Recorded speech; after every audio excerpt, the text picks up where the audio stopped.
Vota na journée toi Igba TV. Vota s'abonner na yo ya. Vota na journée toi Igba TV. Vota ko sepela. Vota na journée toi Igba TV. Vota ko mona voilà, on continue toujours avec Jodette Soye quoi TV, toujours avec la réaction et congolais. Bonjour Ndeko. Bonjour. Ndeko, aux amis micro baladeur Jodette Soye quoi TV. Toujours temps pour la pour retourner à la réaction na bino selon pour loi et quoi qui n'a mboka pour na couvre-feu. Ils sont des candidats. Surtout quand on a vu sur la Matongea, moi c'est Patrick Elisabeth, jeune père à Matongea. Quand désolé quand et le quoi on a fait pour n'anga CP n'anga on est makambo nezo qui n'anga CP CP n'anga pour n'anga na air tout le monde dépense peu les gars qui font on a biso ba jeune oh na mon jusqu'au bongo ça va.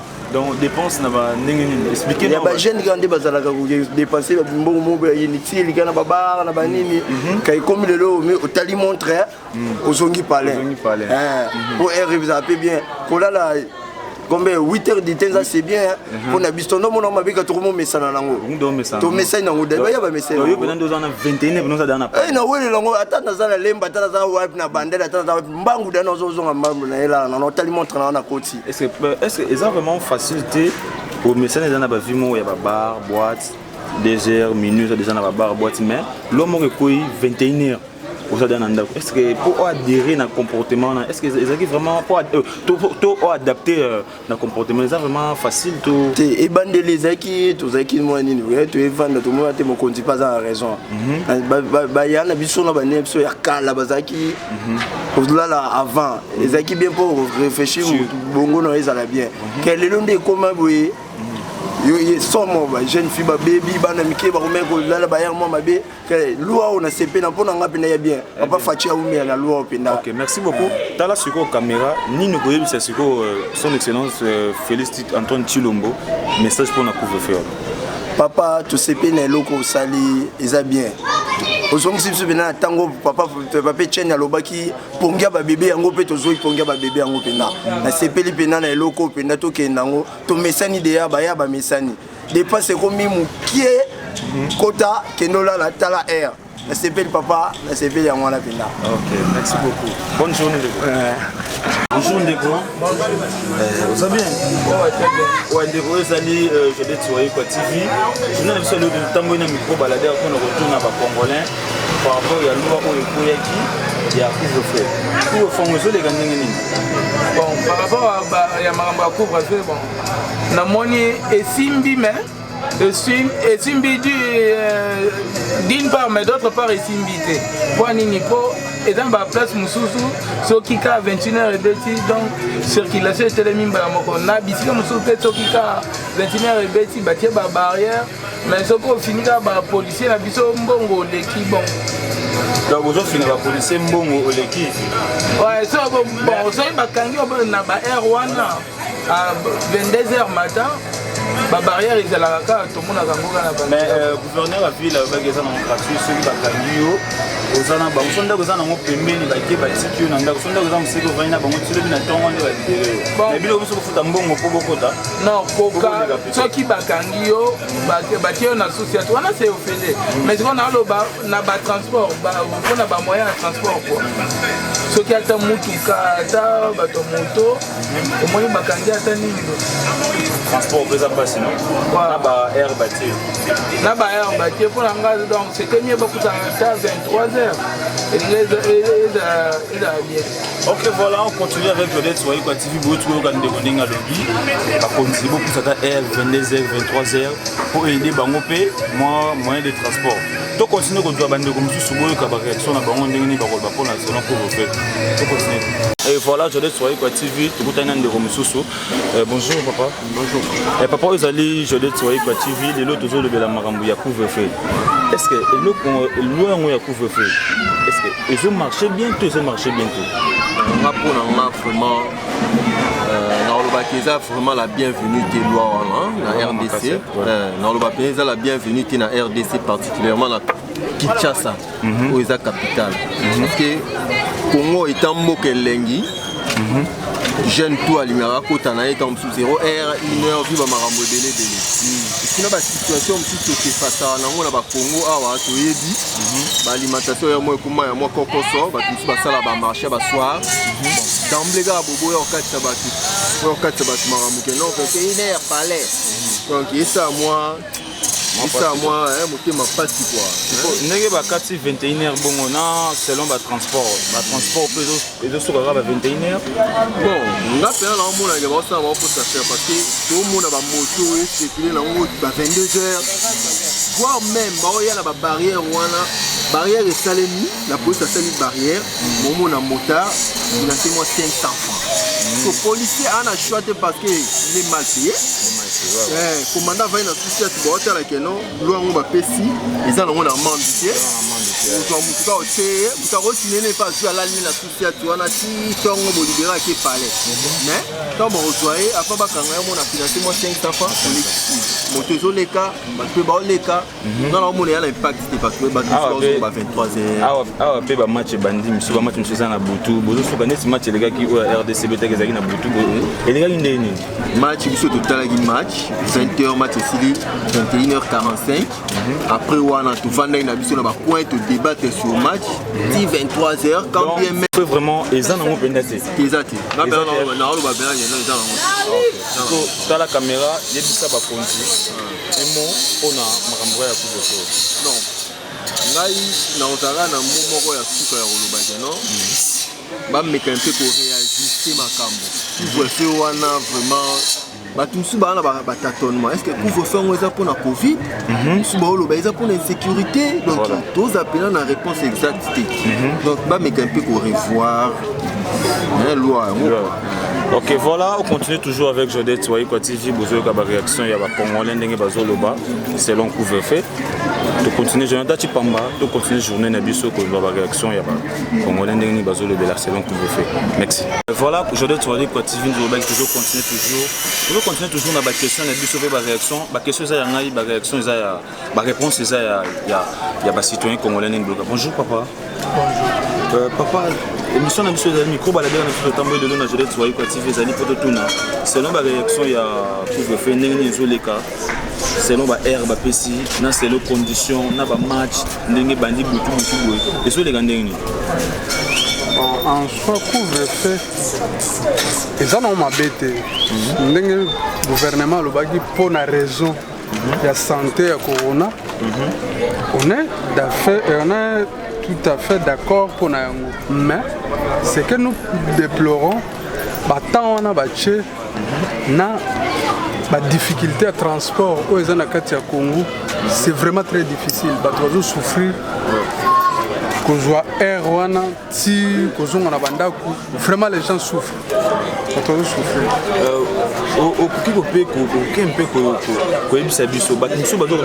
Se poser la question, est-ce que les Japonais Covid-19, est-ce que les Japonais insécurité a beaucoup autonomie? Bon, au gouvernement, les Japonais coronavirus. Si les Japonais coronavirus, ils ont malade, mais ceux qui ont raison sur le gouvernement, là on ne sait jamais. Okay, mais si les Japonais malades, c'est normal. Mais les temps où on a souffrir pour le transport, 21 heures, on a fait ce côté, on a misika, on a teka na babutu, on a lukambongo pe na babutu, on a souffrir. Ok, voilà papa, dans la caméra, ni nous voyons ça va conduire selon air ya ko fait ba PC. On a koloba na ba conduire ça bo. Ba temps on a ba PC, ba tozo souffrir pour na ba transport na ba l'air. Mais ceux qui ont pour raison de santé, ils ont ma bête. Mais ils ont raison à la population pour ne pas souffrir. Vraiment, ils ont posé problème. Ceux qui vont pousser un peu moins à ils vont 23h, 22h, ça va toujours nous arranger. Merci beaucoup, papa. Bonne journée. Pareillement, merci. Ok, voilà, Jodette Soyiko TV, on continue toujours. Tous en avons négocié, mais toujours respecter distance à 1 mètre.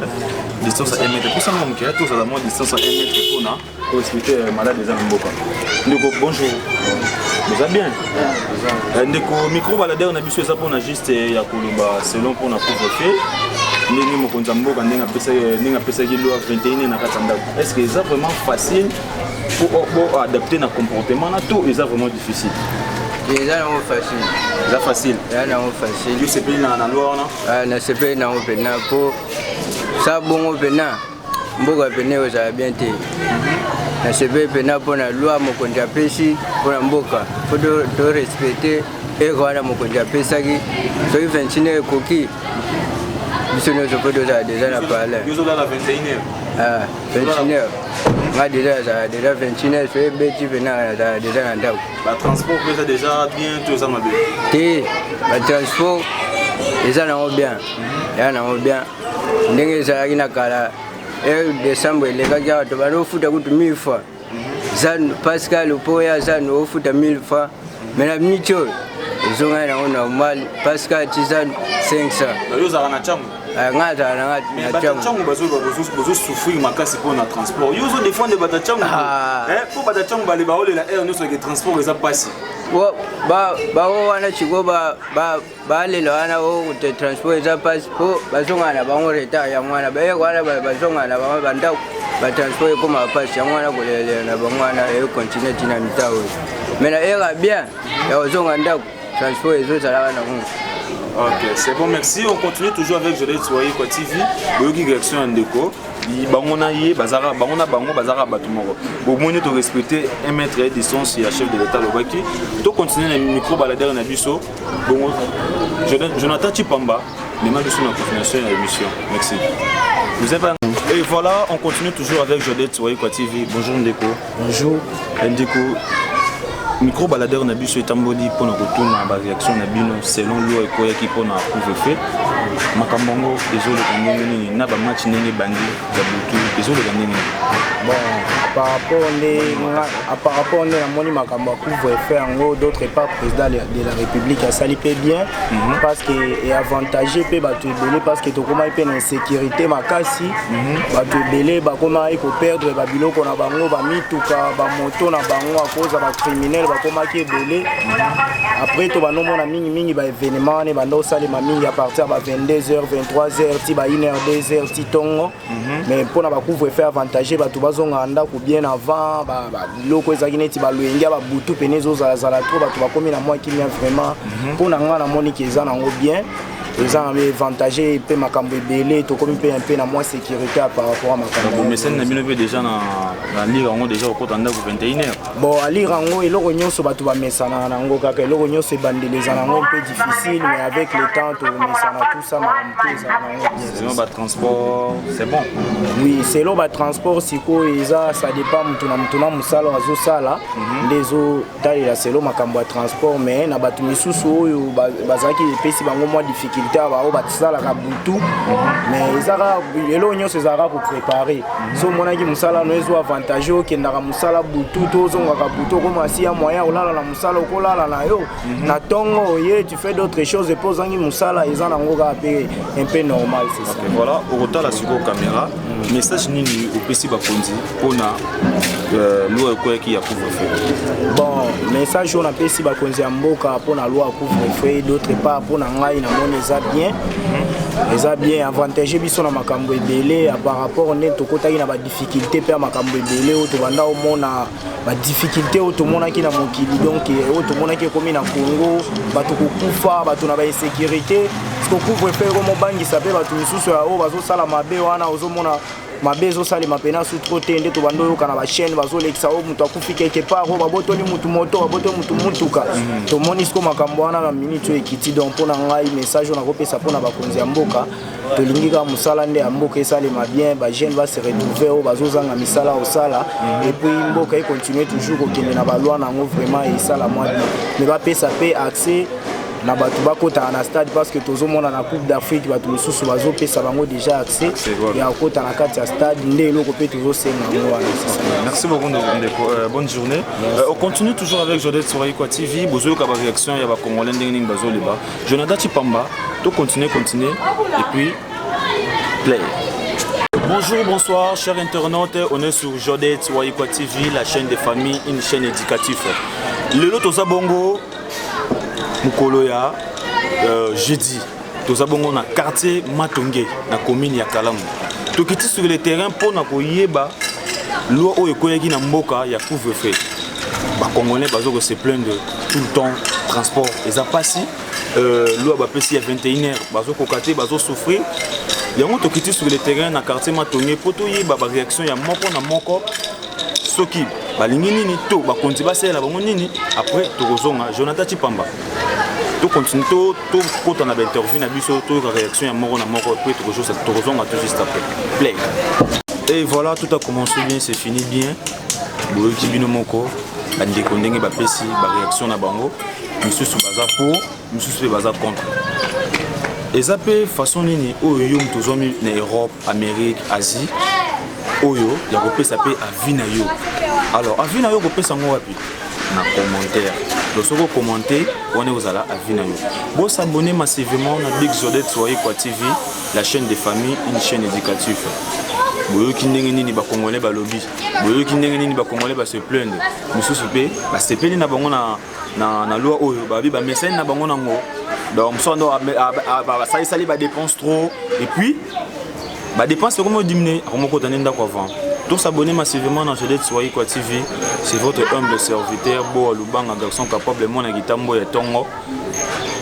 Meilleur venanga sans oublier à mon ami de tous les temps Salomon Boyo le leader. Meilleur venanga de sous à maman Jodette Soyez quoi TV la patronne. Sans oublier le futur honorable, le futur honorable Trésor David Fayoulou. Trésor David Fayoulou Balobi 2023 qui tambo mobimba yo. Sans oublier mon ami Grady Pimbo et Lamba Nelamba. Garçon swag. Na pesi bino tout bambote partout besoin biso ba fidèle internaute na Europe, Asie. Ceux qui Nathalie bon à Paris na moni ma tante chérie Justine Lubanga et Jackson Lubanga. Gros bisous, je vous aime. Merci ma caméra tozomi na Jonathan Chipambo. Oya balancer biso image au moni ya kitoko. Oya sali marambo tout besoin na Jonathan Chipamba. Merci pour la image kitoko bepé pour la caméra kitoko. Tokuta na mikolo ezali koya pour la suite. Pour la région de mon numéro, c'est simple. Plus 243 89 55 65 437. Plus 243 89 55 65 437. On a pour la région de pour la critique, conseil, remarque. Naïmon en abino, l'équipe nabino, yé nabino, ndeko nabino. Tout est ami collègue Zali Goya. Bisous, bye. Kota na Jodet wa Igba TV. Kota. S'abonner na yo ya. Kota na Jodet wa Igba TV. Kota ko sepela. Kota na Jodet wa Igba TV. Kota ko muna bakage ezali awa ezali